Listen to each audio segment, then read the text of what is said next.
sent to Botany Bay. My character was taken then, and I was sent to jail. My friends, they tried to clear me, but nothing would prevail. 'Twas at the Old Bailey session the judge to me did say, "The jury has found you guilty, you must go to Botany Bay." This is the Old Bailey, the Central Criminal Court in London. There's been a court here for more than 500 years, and 200 years ago there was a prison here as well, the dreaded Newgate Jail. Now, most people know that Australia was settled by British convicts, but few people realise that those men, women and children were convicted here. Nobody was yet thinking about Australia in this place 200 years ago.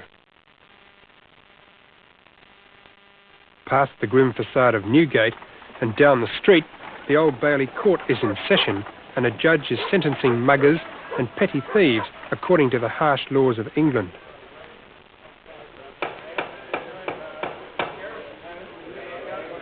Joseph Thomas, indicted at the Old Bailey, October 1782, for feloniously assaulting Mary Pullen on the King's Highway, putting her in fear and taking from her person and against her will one silk handkerchief value 2 shillings.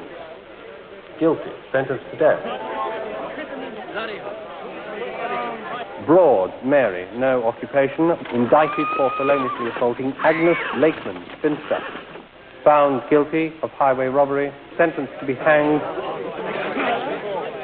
Hilt William, indicted for feloniously breaking and entering the dwelling house of Agnes Roberts' widow, about 3 in the afternoon, no person being therein, and stealing thereout 1 silk purse, value 6 and 9 guineas, value £9 and 9 shillings. Guilty, housebreaking, to be hanged.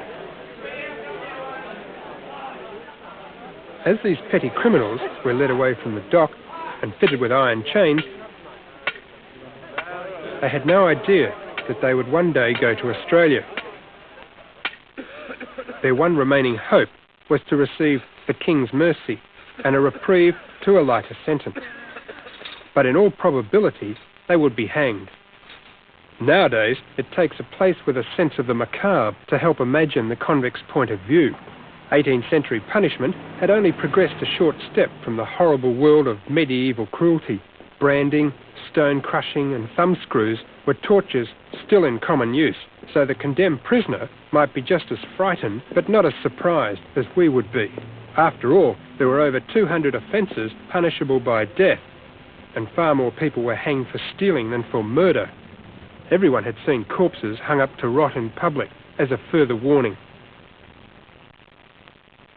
They were one of the sights you pointed out to your wife while riding in the park. The fate of criminals was popular gossip. There was a crime magazine of the day, the Malefactors Register or Newgate and Tyburn Calendar, with illustrated accounts of daring felonies and famous criminals who had been caught red-handed. For years, the public followed to see them die at Tyburn, but the carnival atmosphere had recently become so unmanageable that it had been stopped. In fact, a public hanging tree like this one still stood at Tyburn in the 1780s, where Marble Arch now is, although most condemned men and women prisoners of London were hanged in Newgate Prison.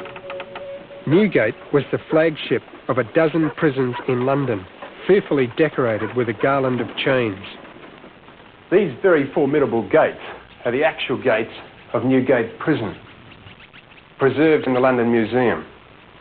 Once inside these gates, there are very few ways out. But many prisoners spent years in here, not knowing exactly what their fate would be. Hoping for a reprieve, a convict tried to survive the cold and filthy conditions of captivity. The prison was getting more and more overcrowded, with young and old, debtors and criminals, sick and healthy, all thrown in together.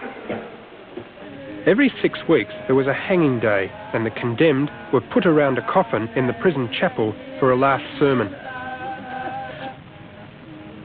Outside, a crowd of some 60,000 spectators gathered. The wealthy ones paid for a good view. As many as 19 people were hanged at once, but thanks to the new trapdoor method, the show was short.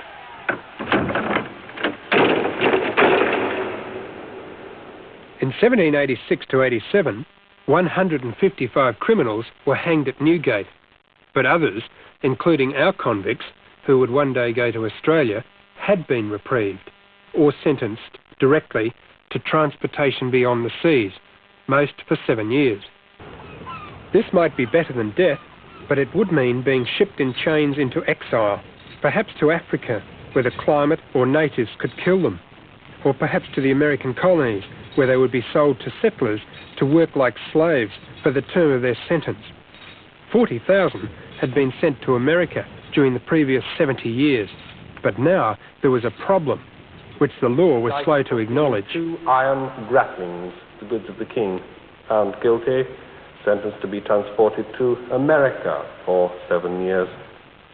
The problem was that the king no longer ruled America, and America would no longer take British convicts.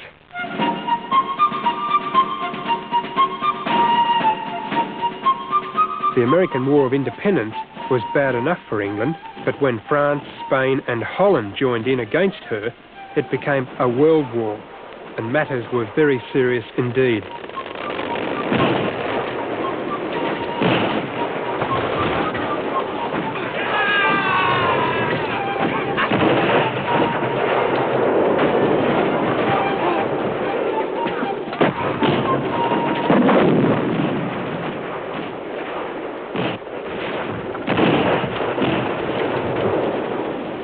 By 1783, the American colonies were lost and an uneasy peace signed with France, Spain and Holland.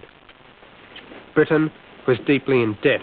The remains of empire, particularly in India, were weak and vulnerable. The Navy had been at sea for the better part of 7 years, and although the ships had been patched up between battles, which had ranged from the Caribbean to the Indian Ocean, many of them were permanently damaged or worn out.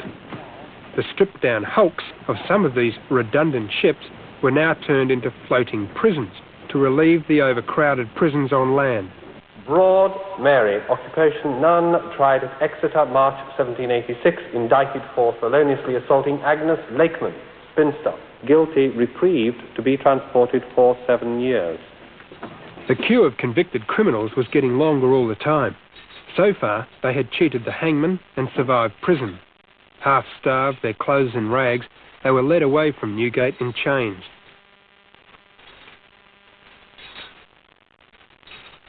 Down the River Thames, the hulks waited to test their endurance still further. Hudson John, aged 9 years, occupation sometimes a chimney sweeper. Indicted for burglary to be transported for 7 years. It is impossible to imagine a more unhealthy place to keep prisoners than the hulks. Conditions were brutal, damp, dark, cold and deadly. Many would not live to be transported anyway. Guilty, reprieved to be transported for life. In the winter months of 1786, on one hulk alone, 60 men died. Their bodies were dumped in the river. Yet incredibly, some did survive. Some are young men of learning, a warning